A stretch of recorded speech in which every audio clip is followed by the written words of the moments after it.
Adelaide's 5AA. While others sleep, we're still talking. Peter Godfrey. And we're going to talk about things across the ditch in New Zealand.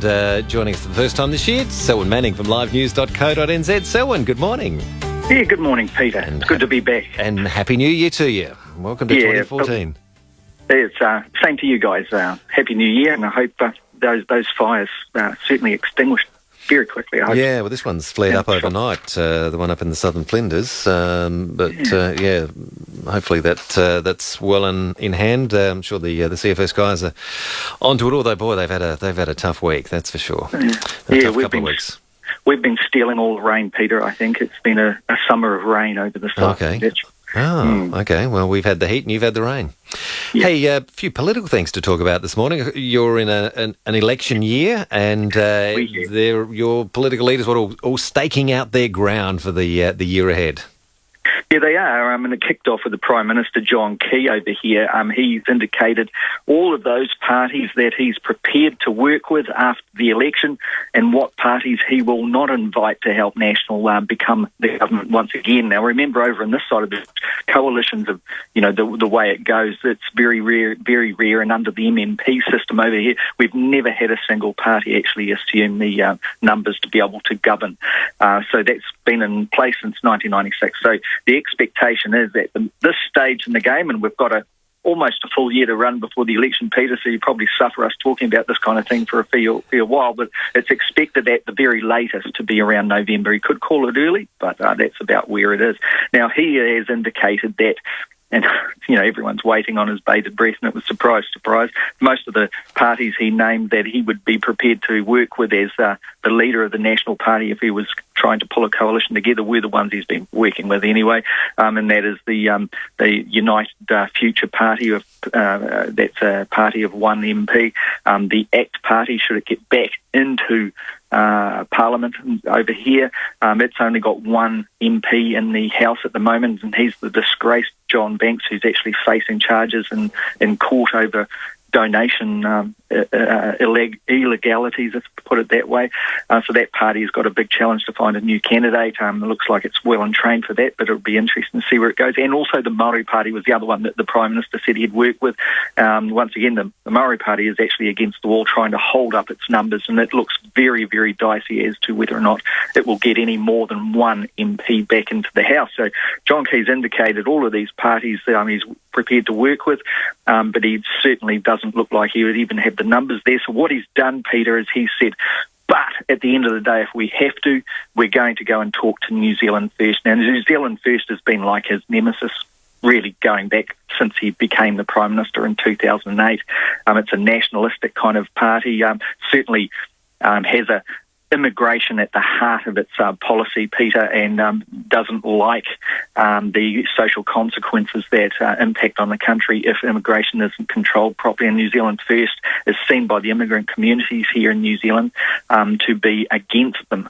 So whether or not that's going to go against the National Party remains to be seen, Peter. There is a school of thought here that many in the Southeast Asian communities here in New Zealand, certainly those from the subcontinent, the Sikh communities, the Hindu communities, have supported the National Party at the voting ballot box in big numbers in recent years. Now, with John Key indicating that he may go with New Zealand First after this particular election, it may cause a bit of a swing away from his party. So we'll wait and see. So that could weigh into Labour's fortunes then. And is David Cunliffe given similar indications on who he would or wouldn't work with?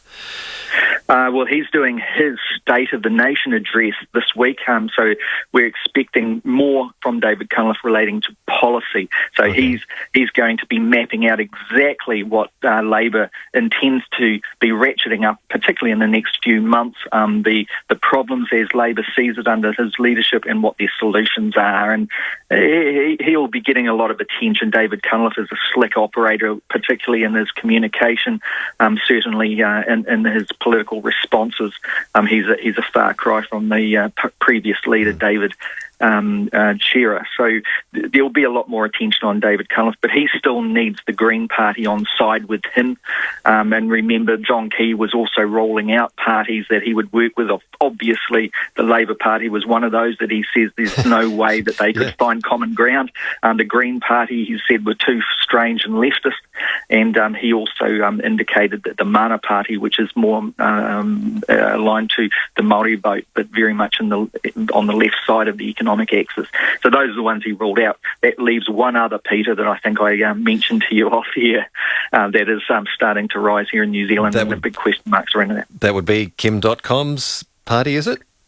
Yes, that's exactly right. So, now, Kim.com, to refresh the memories of people, he's the internet tycoon that he created, along with a few others, that mega upload site, and it was taken down by the FBI a couple of years ago here in New Zealand. He's still facing extradition charges, processes through the courts where the FBI is trying to get him to go to the United States to face charges on copyright breaches, money laundering, and all sorts of other things. Now, he has decided he's going to form his own political party here that will be an advocate for the internet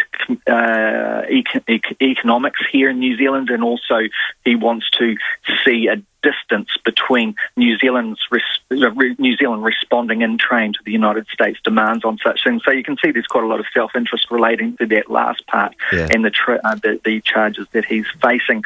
But where he is going to be placing his party as far as the centre-left or the centre-right bloc is yet to be determined. Remember that this party is expected to actually officially form in only in 2 weeks, but already it's got the media and also, got to say, the public here in a bit of a buzz, Peter.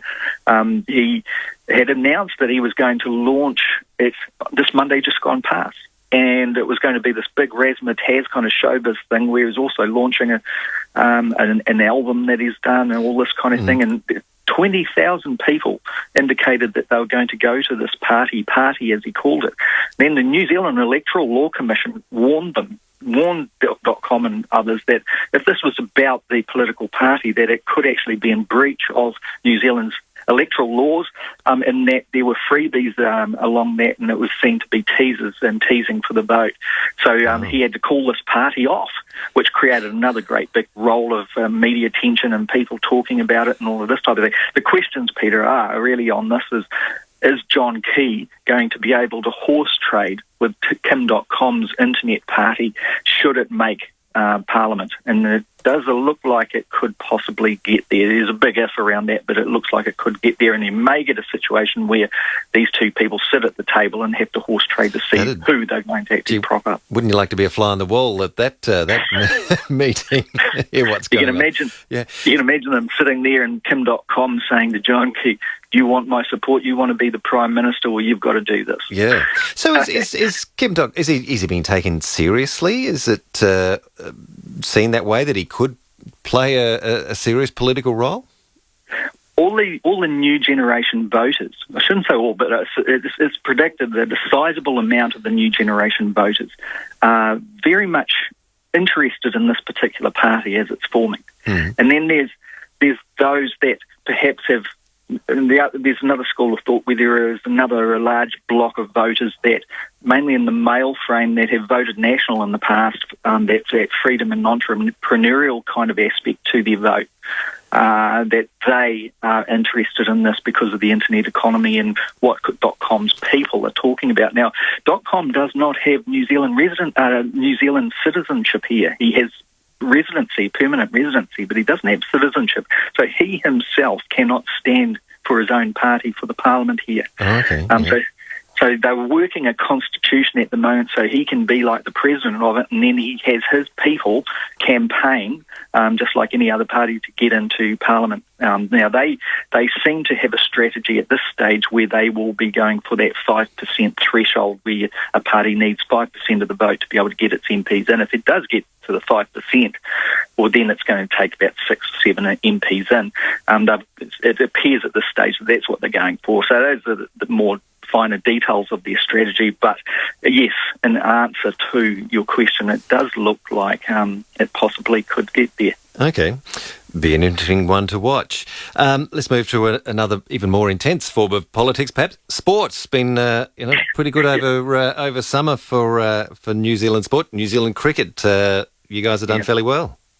We have, and in a way it's been assisting Australia too. I just heard in your news bulletin before we came on, Peter, that Australia's pecking order in the world cricket rankings is notched up because New Zealand, where it's quite way down there, has beaten the world champions, the Indians, twice in a row now in New Zealand. The Indian team is touring New Zealand at the moment. The first game in Napier earlier this week, New Zealanders beat them at that, and that was obviously a well-celebrated surprise here in New Zealand. It was able to really test the team here. And again, last night, the one-day international held in Hamilton, New Zealand came through on a game that was short of overs, but we came through on the points. So it looks like New Zealand is putting together quite a competitive team at the moment, and if it's helping you guys, well, that's all the better too, I guess, isn't it? Keeping it in the region. Absolutely. It sounds good to me.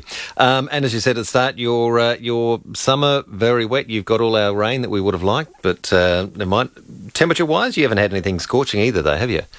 No, it's all been very moderate. Been sitting around, the mid-20s on a really hot, humid day. It's been up around 28, 29 degrees, Peter. But we're getting all the wash, all the rain and humidity coming down from the cyclones that have been in the north, south, west Pacific. So up there around Tonga and another cyclone June, that we're getting the effects of that at the moment. Big winds this week in Auckland, not enough to really cause huge damage around the joint, but it's certainly still, grey skies, rain, squalls and wind. Okay, and you had another earthquake earlier in the week too, didn't you? We did. That one wasn't too far away from the capital city, Wellington. Yeah. That was a big shake too. It was 6.3 on the magnitude, 6.3, and that shook the place around, cracked the roads, brought a lot of stuff down off shelves. No one was injured on that one, but that's getting up there. The focal depth was a little bit deeper than the earthquake that was devastating in Christchurch, so we were lucky about that one. Yeah, indeed. All right, Selwyn, many thanks for joining us on the program this morning. Good to have you back, and we'll catch you again next week. Okay, Peter. Take care. Bye-bye. So we're Manning in New Zealand, livenews.co.nz. Head there for more. 21.5 minutes past 5 now. 8223 0000. When Adelaide needs to know, 5AA News. Great opportunity for South Australians to get up and not only see the bike race, but to put some money back into the local economy. A city office has been torched in the latest in a string of fires across SA. We don't support the movement